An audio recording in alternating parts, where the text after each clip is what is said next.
Hello, everyone, and welcome to today's edition of the online career guidance. I know we had an exciting time last Friday, and I really appreciated all of you who came out to join us for the program, and I'm really happy that you can join us today as well. Again, this is a seven-part series, and we had the first edition last Friday, and we are having the second episode today, and so there'll be five other episodes on every Friday for the next 5 weeks. And so, welcome, and I'm excited for the topic we're going to be discussing today. It is about the COVID 19 disease and the state of the career world. Obviously, not excited because it's related to a disease and a lot of havoc it has caused, but also that we can brainstorm and talk about it and talk about the issues that we can address as a community, especially in Ghana and Africa as a whole. So, what I would do is, first of all, to talk a little bit about COVID 19, look into its background a little bit. What we know is that COVID 19 originated in Wuhan, China. Wuhan, China is in the Hubei province, and that is in the central part of China. And what experts are saying is that it's believed to be linked to a wet market. So COVID-19 is the disease that is caused by the new coronavirus, and this coronavirus is believed to have jumped from an animal to a human um, at a wet market in Wuhan, China. And this happened, and the first case was reported to the WHO sometime around late November and December. Obviously, in December, the WHO, got wind of the situation and reported the cases. But the issue itself, people are saying, or the experts are saying, probably started in November of 2019. Um, and COVID stands for coronavirus disease, and then the dash 19 means that it was identified in the year 2019. So keep that in mind.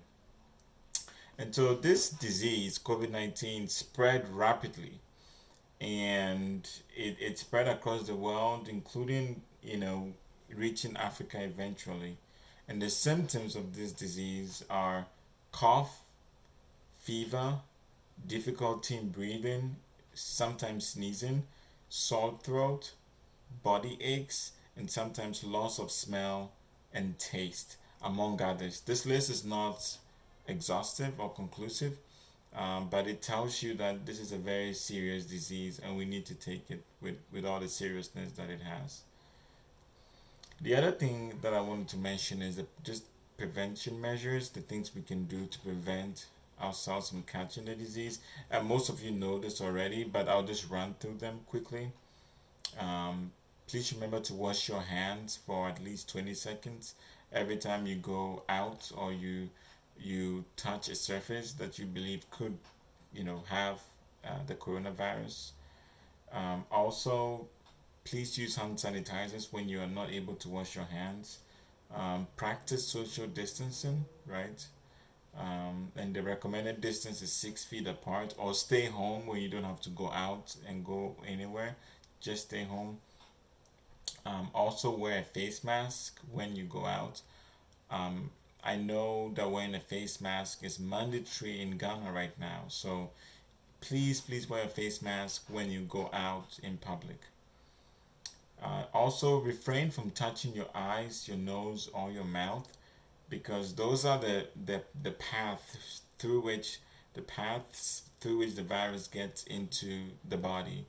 And so please try as hard as you can not to touch those areas, your eyes, the nose, and the mouth, called the T zone of your face. Also, do call your doctor or the hospital if you feel very sick, to see if you are able to come in. Otherwise, do stay home if it's a mild, set of symptoms, and just quarantine yourself from friends and family.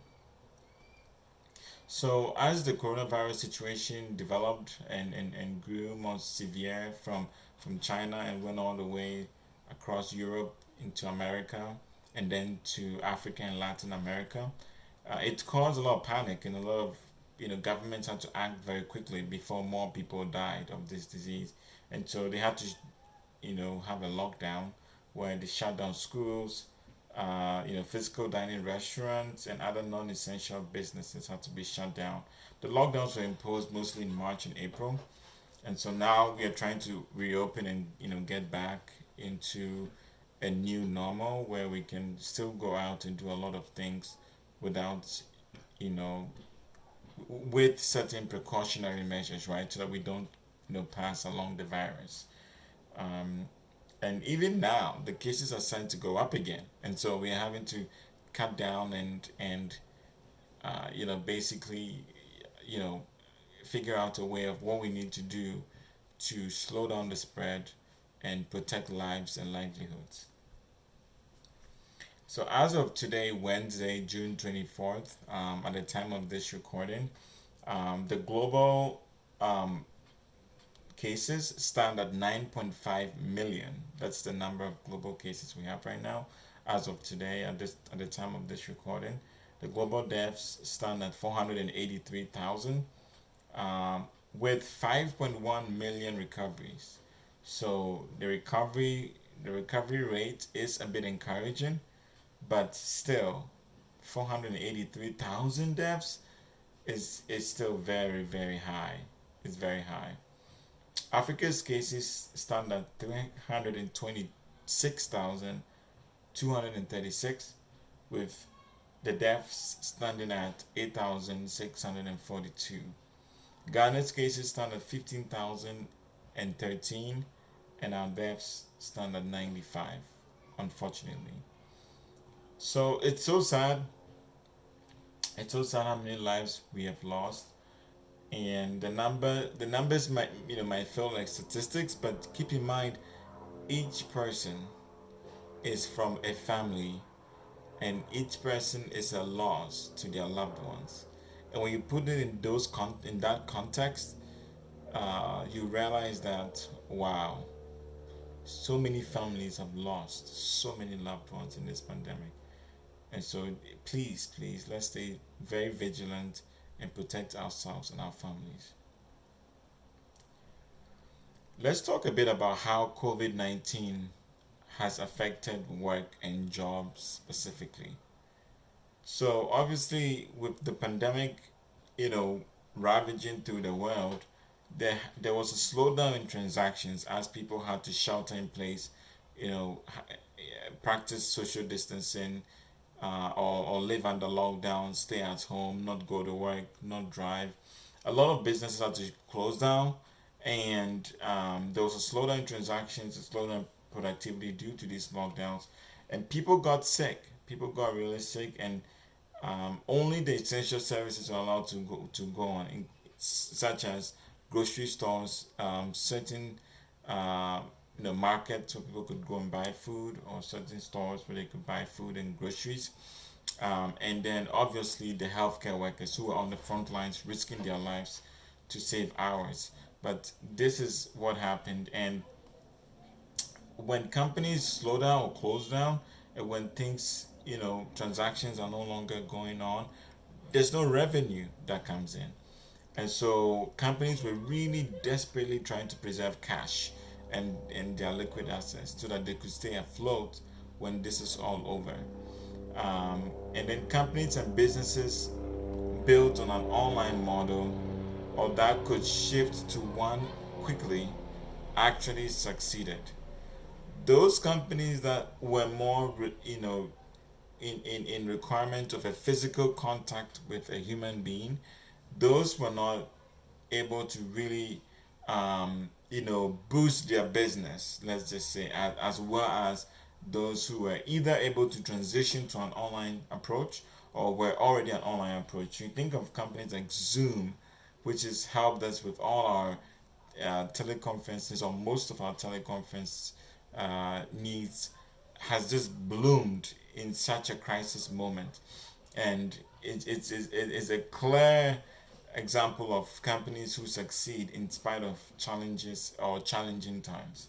So a company like Amazon received a higher rate of orders during the pandemic as people stayed home, and Google as well, which is a very, as you are aware, um, online ad business, primarily, and other technology products as well from Google, but primarily they are an online business, and so they too were able to really succeed and grow.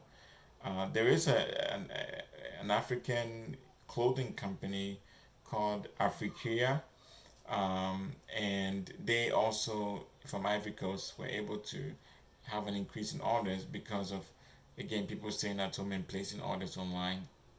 And so this is just a few examples. Others exist like Jumia in Nigeria and other places have online businesses, and so that's basically what has succeeded in this new normal that we live under. So I'll give you an example. So according to DW.com, Ivorian online fashion label, which is Afriquia, which I told you about, reported orders had doubled since February 2020, resulting in a 53% increase in turnover. And these basically were positive signs that even though other companies and industries had slowed down, companies maybe in manufacturing, in meat supply, in bars, restaurants, those industries, hairdressers, barbers, those people were mostly affected, but other companies with a big online model were able to succeed, and Africa is a very good example. Another thing we need to note is we can't talk about the COVID-19 impact on jobs in the career world without looking at what the International Labour Organization said from the United Nations. And what they said as of late April is that the lockdown measures had, either in full or partial, had ended up affecting almost 2.7 billion workers in the world, and it represented 81% of the world's workforce. Just pause and think about that. 2.7 billion people. There are 7 billion people in the world, and 2.7 billion had been affected by these lockdown measures. And 81% of the world's workforce had also been impacted. So, what they are estimating, the ILO is estimating that 1.25 billion workers, which represents almost 38% of the global workforce, you know, are employed in sectors that are now facing a severe decline in output as a result of COVID-19, because they're essentially in a high risk an industry, high risk because of the pandemic and because of the model of those industries, and they're likely to be displaced, laid off, or they'll lose their jobs and their livelihoods. That's a big percent. 38% of the global workforce. The other thing we also need to look at is entrepreneur.com, a contributor called Anas Abedin, who is also the co-founder of Markeen Advisors, reported that unfortunately, no matter how sizable or generous any government or private sector relief initiatives are, supply and demand in many industries will shift, right, as a result of the pandemic. And some temporarily while the economy recovers, but even some will permanently shift. And as a consequence, there'll be many millions of jobs that will significantly change or be lost for good on a global scale. What he's saying is because of the pandemic and companies shift to stay relevant so that they can still make a sale, have a transaction, still have money coming in so they can even pay their workers. Because of that, there'll be certain jobs that might be eliminated completely. And there'll be some that will change. They may not go away, but they'll change. And all these changes are going to affect people. Either they will have to do something about it or they are going to lose those jobs. And we'll talk a bit about some of the things we can do about this later. But I'm trying to paint a picture of all that has happened over these months because of COVID-19. And if you look at a place like the US, the Guardian reported that over the past 3 months, more than 45 million people have filed initial unemployment claims. And that tells you even the US is not immune. 45 million people have filed claims. And one of the things I know about the US is that people generally, hate being unemployed. In America, the culture is everybody wants to work. Everybody, is proud of their work, their job. They're always on the go. So for them to be forced to go and actually, to go and file for unemployment, it really says a lot. It really says a lot, and um, it's shocking, and the number is so high. Not even the 2008 2009 financial crisis had unemployment claim rates to this level. And the reason is businesses have, they closed, nobody's coming in, they closed. Some people had, gone into lockdown across the US, and so that was an impact. Look at China. China's economy had contracted for the first time in decades. This is what Time.com reported. And analysts were agreeing that even the 6.8% figure of the Chinese economy contracting is not the end of the day.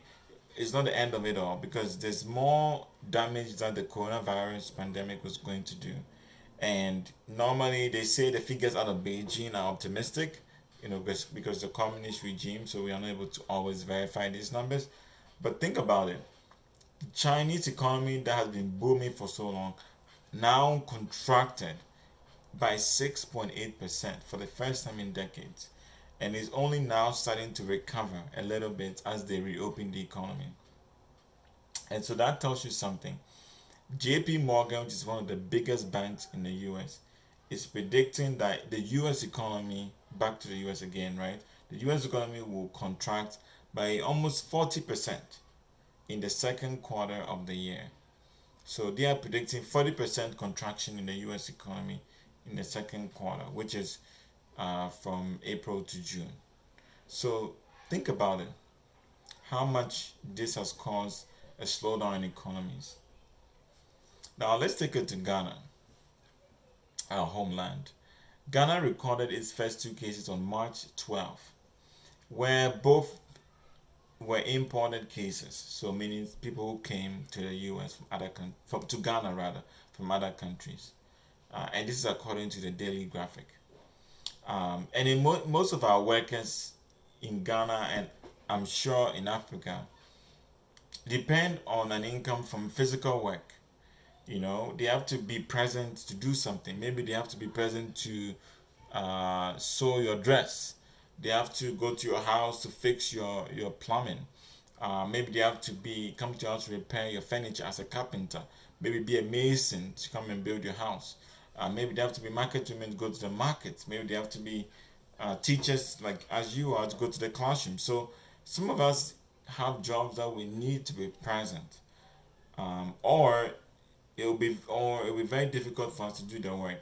It's not like all jobs can be done remotely. For instance, I can't cut your hair on a Zoom call, right? So it tells you that a lot of people were affected. And then basically our earnings have been reduced, and poverty has increased for most people. This is as a result of the lockdown and people getting laid off. And according to the Brookings Institution for Africa, many of the 24.3 million jobs supported by the tourism industry are at risk in the short and medium term, owing to reductions in tourist arrivals as concerns about safety take precedence over business and travel needs. So when you think about it, people are no longer traveling. Airlines have even, mostly shut down. They don't really go travel and fly that much. Ghana's borders were closed sometime in March, and they've not even been opened yet. So that tells you that, um, airlines are not flying. People are not traveling anymore. Last year we had the year of return with so many tourists coming from the US and the diaspora to come and visit Ghana for some of them for the first time. And then this year all of a sudden there's a pandemic, so people can't even come home, can't travel anymore. I personally have been planning to come home, and because of the lockdown and the borders being closed, I had to wait for some time before I could come home. So all this has impacted a lot, but most importantly, 2.24.3 million jobs in the tourism industry. Think about that, and in Africa as a whole, that is right. They also say that as of May 7th, Uganda's premier distilleries, which repurpose production lines to make hand sanitizers, had only retained 20% of its employees, right?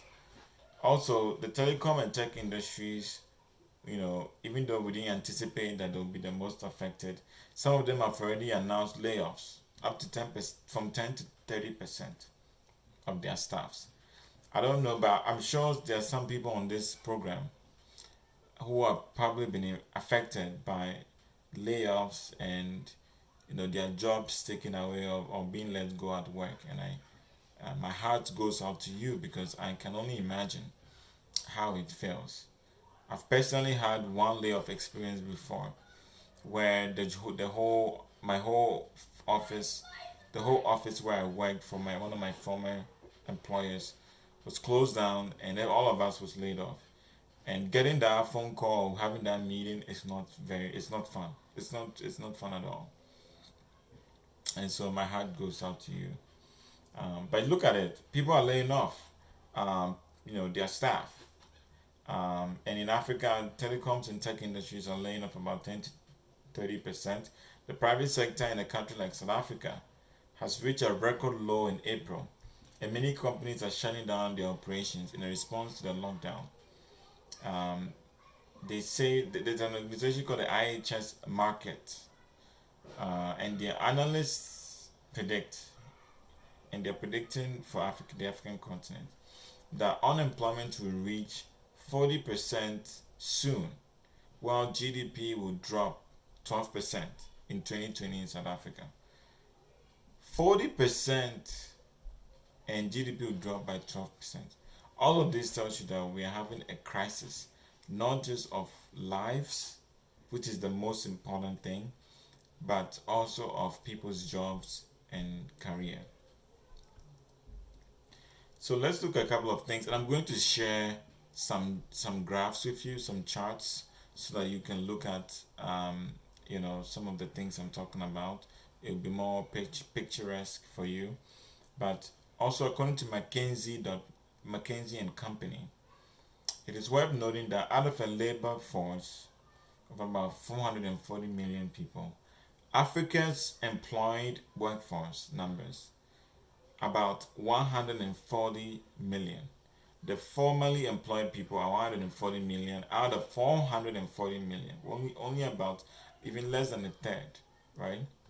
And then the remainder of the workforce, which is 300 million people, are in the informal sector. And that's one of the things I alluded to earlier. People who have to be present to do the work. People who are doing other kinds of work. Laborers. Some people sell along the streets. We have the street hawkers. In a lockdown, how do people get the money to eat if the person is a street hawker? I don't think any of you are street hawkers, but I'm just using it as an example. And you think about it and you're like, wow. So anyways, being the informal sector, they are highly impacted than other people. Now, how is COVID-19 going to affect our work going forward? The first thing that I believe that is going to be one of the biggest effects of our work going forward. We've talked about how it has affected work so far. Now we are talking about how it's going to affect work in the future. What's going to happen is remote work, which was already on the rise before COVID, is now going to be the new normal for most people and most companies. It has now skyrocketed, and a company in America like Twitter actually has issued a press release to say that, you know what, our employees are free to work remotely if they choose to. Just go ahead. Permanent policy. You can work remotely. You can have a virtual workplace where people don't have to be in the same office, but through technology, they can have a video conference call on Zoom. They can send documents through email or through shared drives or through the cloud, right? And work can be going on. You can work from home, but essentially what you're saying is that people are saying, look, we liked working from home and it saves us money. It does not allow us to go into traffic. The only downside is those who have maybe children at home during the lockdown, because it can be hard to balance taking care of a child or someone you care for in the family if you're a caregiver while you are working. But other than that, people are like, yeah, sure, we'll work from home. So remote work is going to be a big deal. The other thing is only those who are able to quickly adapt to a changing world and a changing job market will truly succeed, especially in relation to skills development, both soft and hard, as well as there will be an increase in the pace that was already there. This is an increase in the pace that was already there. What I'm saying is that people need to be nimble, quick and nimble when the world is changing around you. That's the only way you can build your relevance and still be in the workforce. And one of those things you can adapt is to the changing world, because the world is so unpredictable. It is the next thing is it is likely to take a long time before we go back to work in a normal way. We're not going to be in a normal setting pre-COVID in a long time. Face masks are going to be required. Hand sanitizers are going to be required in the classrooms and other offices. People are going to have to keep their distance. We're going to have to be very careful. Maybe they'll check temperatures. Maybe they will, do tests on site. All these things we need to be thinking about as we even try to reopen and go back to work. And so basically, until we have a vaccine or a very potent treatment for COVID-19, I strongly believe that we will have to continue to take all these precautionary measures, even as we reopen, which are using hand sanitizers, washing our hands, wearing a face mask, not touching our face frequently, and practicing social distancing.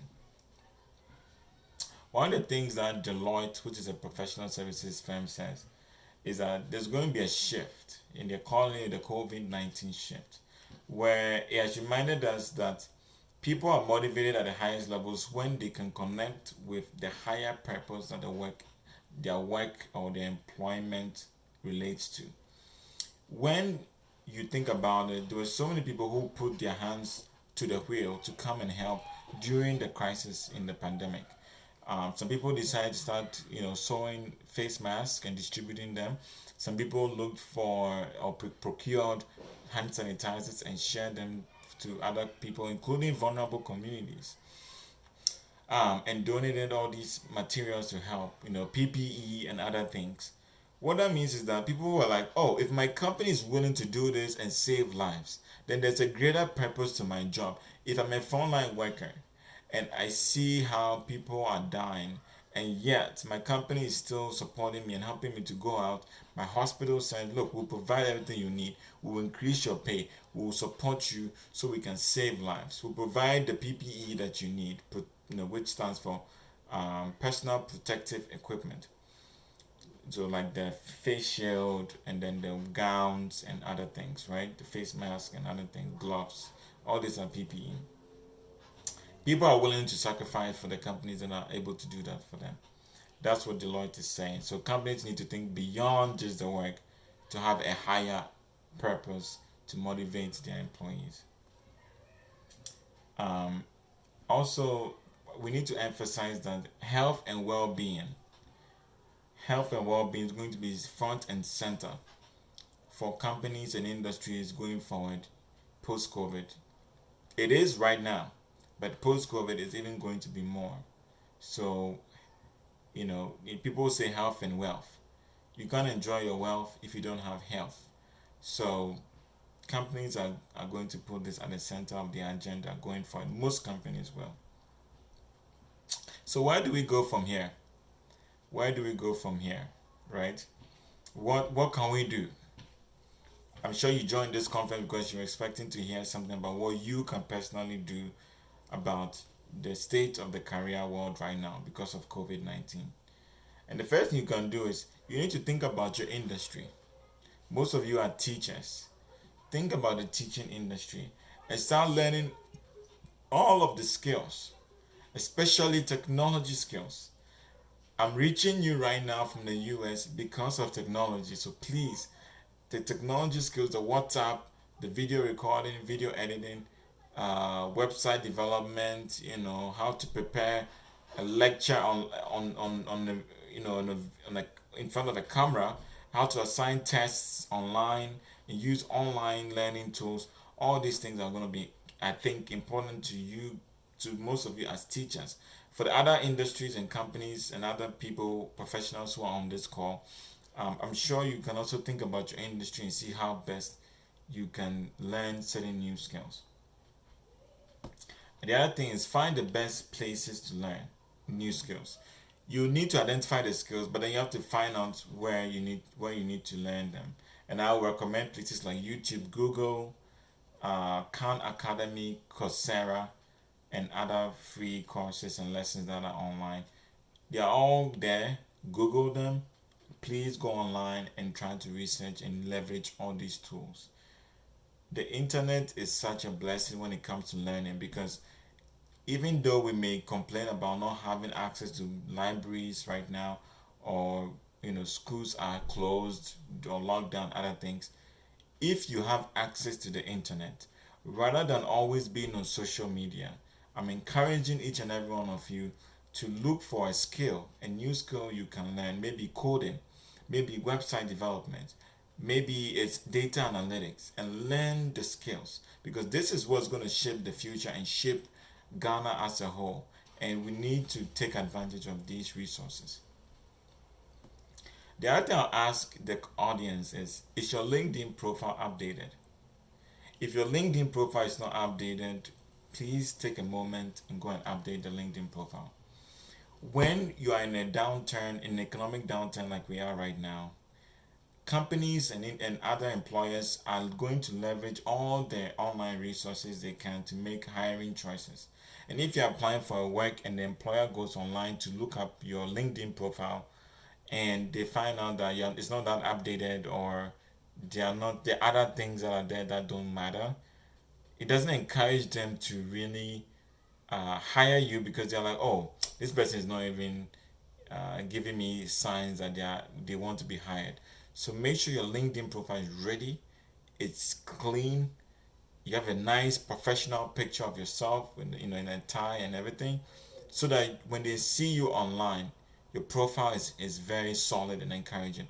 One other thing that I would say, if your Facebook, Twitter, and other online social media accounts also have certain negative things, please, if you can wipe them off, do it. But if not, going forward, do not post any negative or detrimental thing there that could affect you from getting employed.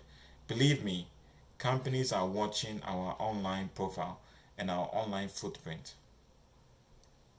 The other thing I will encourage everyone to do is register with recruiting companies.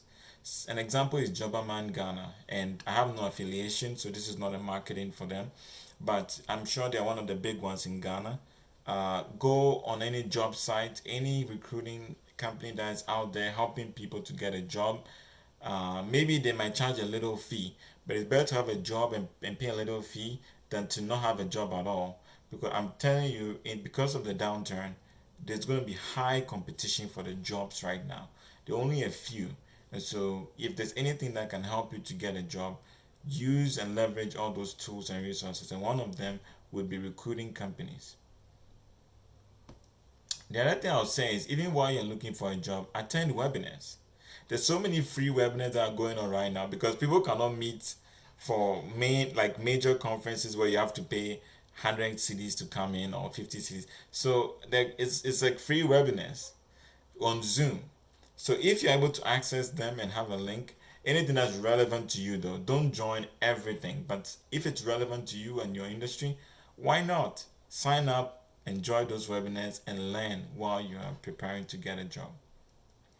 The last thing I'll say is keep in mind that the government has also put together a package to help people because it realizes in Ghana that there's an economic impact where people are suffering. So, for instance, we have the finance minister has talked about the coronavirus alleviation program CAP, and there are provisions in there like that the due date for filing tax returns has been extended from 4 months to 6 months, right? And so there are certain things there to help. Also, I believe the government has procured about $100 million to help Ghana respond to COVID-19, and it has created what we call the Ghana Emergency Preparedness and Response Project. And so basically, that is something that is there to help. I'm sure I don't know if there's going to be direct cash payouts. I've not heard about it. But these programs, CAP and the EPRP, are there to help us. And so, if there are any government agencies you can sign up, go online or talk to about how you can get assistance for your business or assistance for yourself, take advantage of them because in the US, for instance, they send checks to individual families to say, hey, we are here for you. If you need anything, let us know. Um, so in Ghana, I don't think they might do that, but if they do, take advantage of it. And even if not, go ahead and reach out to the agencies and try to see what they can do to help you. Okay? All right. So I think we'll come to the end of it now. And I'm very grateful for your attention. Feel free to ask questions. Again, look on the page for those two charts I wanted to send to you. They're primarily charts about from McKinsey and Company about how Africa projections look for jobs and other things in the career world. They'll be very clear. And let's have questions. What are your fears about this? What do you think about the future post COVID and even now as we are in it? Thank you very much, and we'll talk soon.